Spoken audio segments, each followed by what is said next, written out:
बाबा कहते हैं, भक्ति ऐसी होनी चाहिए कि तुम खुद को भी भूल जाओ, तुम्हें खुद की भी खबर ना रहे। तुम्हारे हर सांस में तुम्हारे साईं समाये रहे। तुम हर सांस में साईं साईं का सिमरन करते रहो। तुम उस ऊंचाई को छू लो जहां तुम्हारा साईं तुमसे अभिन्न हो जाए, जहां तुम्हारा और तुम्हारे साईं का एकाकार हो जाए। भक्ति का अंतिम और सबसे उत्तम प्रकार है आत्म निवेदनम, यानी साईं में इस तरह से घुल जाना या अपने अंदर साईं को इस तरह से घोल लेना जैसे दूध के अंदर शक्कर मिल जाती है, और दोनों एक बार मिल जाए तो दोनों को अलग करना नामुमकिन हो जाता है। मेरा साईं सब कुछ है और मैं साईं का हूँ। मैं साईं का था, मैं साईं का हूँ, मैं साईं का ही रहूंगा। ये भाव जब मन में आ जाता है तब आत्मनिवेदनम वाली स्थिति हो जाती है, जिसे आत्म प्राप्ति भी कहते हैं। ये भक्ति का सर्वोत्तम प्रकार है। जब आप में और साईं में कोई भेद और कोई अंतर नहीं रह जाता है, उसकी एक मिसाल हमारे सामने उभर कर आती है। श्री बाबा के पवित्र ग्रंथ श्री साईं सच्चरित्र से। श्री बाबा के परम भक्त श्री काका साहेब दीक्षित, जिन्हें हम नमन करते हैं। आइए भक्तों, भक्ति के इस सर्वोत्तम प्रकार को हम सभी भक्त समझने की कोशिश करें। बाबा के ही महान भक्त श्री काका साहेब दीक्षित जी के जीवनी से। काका साहेब दीक्षित कुल 8 भाषाओं में पारंगत व्यक्ति थे। मुंबई के बहुत ही बड़े और धनाढ्य परिवार से आते थे। श्री काका साहेब ब्राह्मण थे और वकालत उनका पेशा था। श्री काका साहेब एक बार किसी काम के सिलसिले में इंग्लैंड गए। वहां पर रेलगाड़ी में चलते हुए उनका पैर फिसल गया और उनका पांव कुछ इस तरह से टूटा कि वो लंगड़ा कर चलने लगे। श्री सीताराम दीक्षित, जिनको काका साहेब दीक्षित के नाम से अब हम सभी भक्त जानते हैं, काका साहेब जब इंग्लैंड से वापस आए तो गए तो भले चंगे थे, लेकिन वापस आए तो लंगड़ा कर चलते थे। नाना साहेब चांदोरकर उनके परम मित्र थे। नाना साहेब चांदोरकर ने उनसे कहा, यार तू शिरडी चल, मेरे साईं में इतनी शक्ति है कि ये तेरी पंगुता वो पल भर में दूर कर देंगे। काका साहेब दीक्षित किस मिजाज के व्यक्ति थे, इस पर उन्होंने क्या कहा वह अब हम सभी को समझ में आएगा।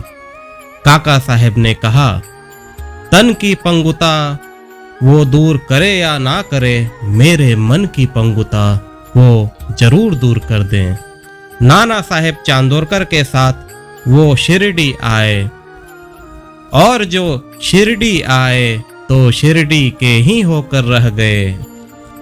बाबा में जो उनका प्रेम उमड़ा तो उन्होंने कभी वापस मुड़कर अपने समृद्ध और वैभवशाली जीवन की ओर नहीं देखा।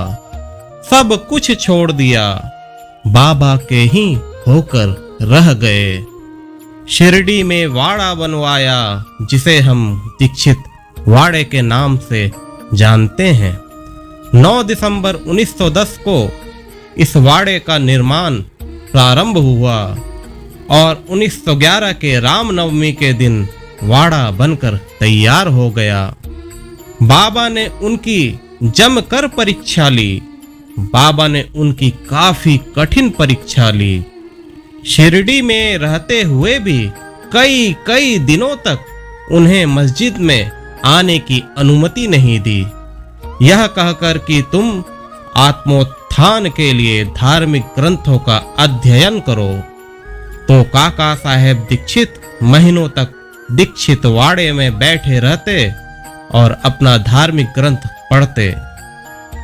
बहुत यंग एज में काका साहेब की बेटी की मृत्यु हो गई। जब क्रियाक्रम करके शिरडी काका साहेब वापस आए तो बाबा ने उन्हें रामायण पढ़ने को दी, और जो पन्ना बाबा ने उन्हें खोल कर दिया था वह किष्किंधा कांड से संबंधित था, जिसमें अपने इष्ट की मृत्यु के संबंध में व्याख्यान दिया हुआ है। उनकी हालत देखकर उनकी पत्नी बहुत चिंतित रहने लगी थी। उनकी पत्नी बाबा के पास आई। उन्होंने बाबा से कहा, बाबा यह सब क्या हो रहा है? बाबा ने कहा, माई तू चिंता मत कर, लंगड़ा काका अब मेरी जिम्मेदारी है। देखना मैं खुद विमान लेकर आऊंगा और उसको लेकर जाऊंगा अपने साथ। एक दिन बाबा ने काका साहेब के सामने एक विचित्र शर्त रख दी। कहीं से कोई भक्त बाबा के लिए बकरा लेकर आया था। बकरे को मस्जिद में बांध दिया गया। काका साहेब दीक्षित का आना वहां पर हुआ। बाबा ने उनके हाथ में चाकू पकड़ाकर कहा, महात्रे काका चल इस बकरे को हलाल कर। बाबा उन्हें महात्रे काका के नाम से भी बुलाया करते थे। काका साहेब दीक्षित एक ब्राह्मण, लेकिन गुरु की आज्ञा होती है। उन्होंने अपनी धोती खोसी, हाथ में चाकू उठाया, ऊपर लेकर बकरे की गर्दन पर वार करने ही वाले थे कि बाबा ने कहा, रुक जा, तेरे को शर्म नहीं आती? तू ब्राह्मण होकर एक बकरे की हत्या कर रहा है। काका साहेब दीक्षित बोले, ये मेरे गुरु की आज्ञा थी, मैं गुरु के आज्ञा के विरुद्ध कैसे जा सकता हूं? लेकिन बाबा की महानता भी देखिए। बाबा ने उनका धर्म भ्रष्ट होने नहीं दिया, उनका विश्वास टूटने नहीं दिया। भक्तों, हमें श्री काका साहेब दीक्षित के जीवन से यह प्रेरणा मिलती है कि हमारे गुरु का आदेश ही हमारे लिए सर्वोपरि है। हमारे साईं हमें जिस रूप में रखें, हमें सदैव संतुष्ट रहना चाहिए। बाबा का हमेशा शुक्रगुजार होना चाहिए।